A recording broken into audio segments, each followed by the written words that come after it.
Thank you for visiting the Coin Lady channel again.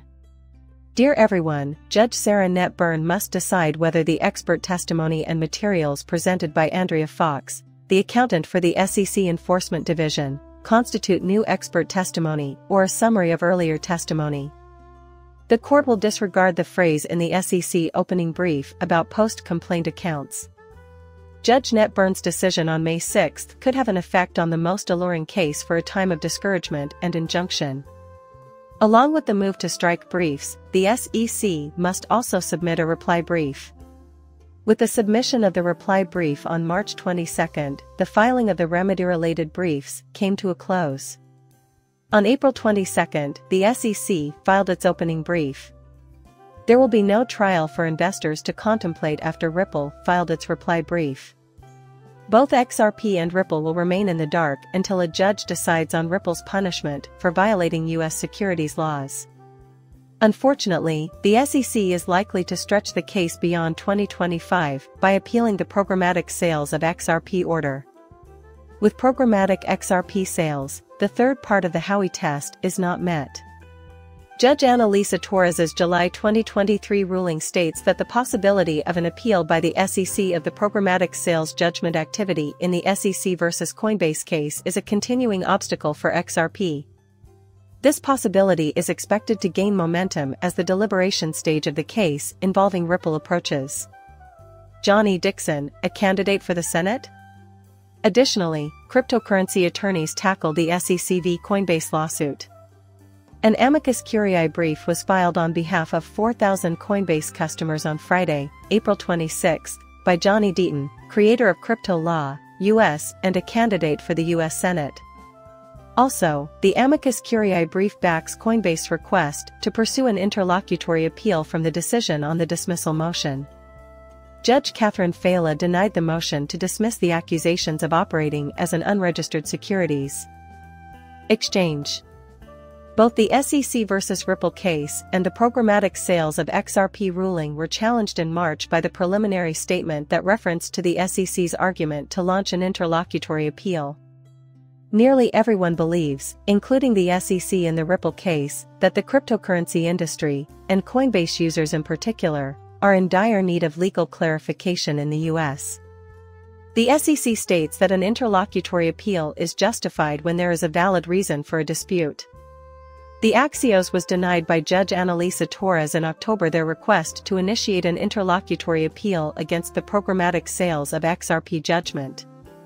If Coinbase wins the CC lawsuit, it could challenge the SEC regulatory hegemony through enforcement, which could have a significant impact on the U.S. digital asset market.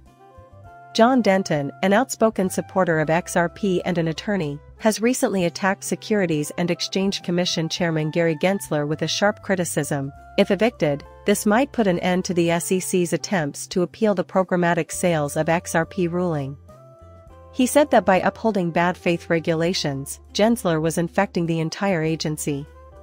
On X social media networks, XRP attorney John Denton aired his frustration with SEC Chair Gary Gensler's debt. To get to the bottom of this, he remarked that, with all due respect, the SEC and Gary Gensler ought to be served with numerous subpoenas. In its request to strike Ripple, he urged the court to reject SEC accountant Andrea Fox's testimony and the supplementary materials known as the Fox Declaration. He highlighted his amicus brief in the Coinbase v. SEC action. The second opposing brief starts with a key difference. Ripple incorrectly claims that this comment is unreported expert testimony, but it is not. Andrea Fox was labeled as a summary witness. Supporting disgorgement estimations under Fed ID 1006 is typical summary evidence. It does not contain any opinions, is not based on any particular experience, and is clearly not written by an expert. Additionally, the testimony of a witness is absent. Ripple argued in their motion to dismiss that Andrea Fox could not offer new information since the SEC had already declared him to be a summary witness instead of an expert witness during discovery, but this just serves to simplify the evidence presentation and allow Torres to be judged by simple math on Ripple's financial data. Expert witnesses' identities, as well as their testimony and any supporting material, must be made public by the SEC. Ripple is required to respond to the opposing brief by this coming Thursday, May 2nd. The reply brief can center on any new evidence or information included in the Fox declaration. In addition, Ripple might argue that Andrea Fox meets the criteria to be considered an expert witness. There would be grounds for Ripple to take action if the SEC did not meet the requirements for discovery. Regarding the request to strike, Andrea Fox is an accountant with the SEC Enforcement Division. According to U.S. securities laws and the SEC's reply brief filing policy, the SEC has until May 6 to respond to an opposition brief filed by Ripple. These documents pertain to the SEC's opening brief, in which the agency asked the court to punish the defendant for breaking securities laws following the December 2020 complaint and issue an injunction. Ripple asserted in its counterbrief that it solely permitted old transactions for post-complaint XRP sales, in response to the CC's assertion that the company continued to violate securities laws after the complaint. To back up its assertion that it verified its institutional investors were eligible to be classified as accredited, the ABL contract put a stop to gains and protected buyers from losses. Sales to authorized investors are exempt from U.S. securities regulations. Nevertheless, the decision in the Ripple case is more crucial, so investors should keep an eye on that. A penalty, disincentive, and an order prohibiting Ripple from selling could affect XRP. The most alluring strategies to attract programmatic XRP sales orders remain XRP's primary target among institutional investors. In July 2023, Judge Rakoff ruled that programmatic XRP sales do not meet the third requirement of the Howey test. If other courts decide that cryptocurrencies are securities, the SEC would have more legal authority to regulate the market.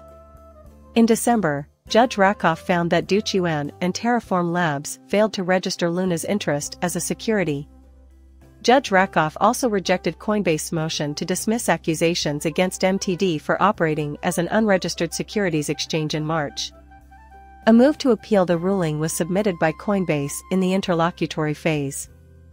Dear Lee, please review my amicus brief in the Coinbase case before proceeding.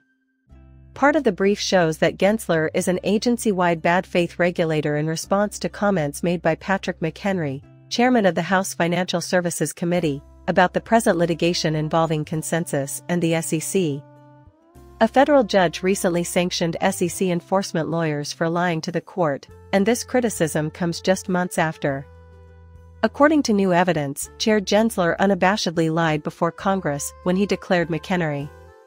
In addition, McHenry stressed that Gensler's April 2018 appearance before the Financial Services Committee, where he avoided answering questions regarding the SEC's Ethereum classification, a move that the HFC chairman claimed was an effort to misrepresent the Commission's stance, was a deliberate effort to do just that. He emphasized that Chair Gensler's earlier remarks are contradicted by designating Ether as a security. This SEC is only the latest example of how the agency's enforcement strategy to regulating digital assets is arbitrary and capricious. The Consensus complaint essentially requested that the SEC officially acknowledge the idea as a non-security. However, the matter is made worse by the SEC's earlier stance, which could lead to internal contradictions within the regulating organization. Well, that concludes our video. Like and subscribe as usual, and feel free to leave a comment with your opinions. Coming up shortly, farewell.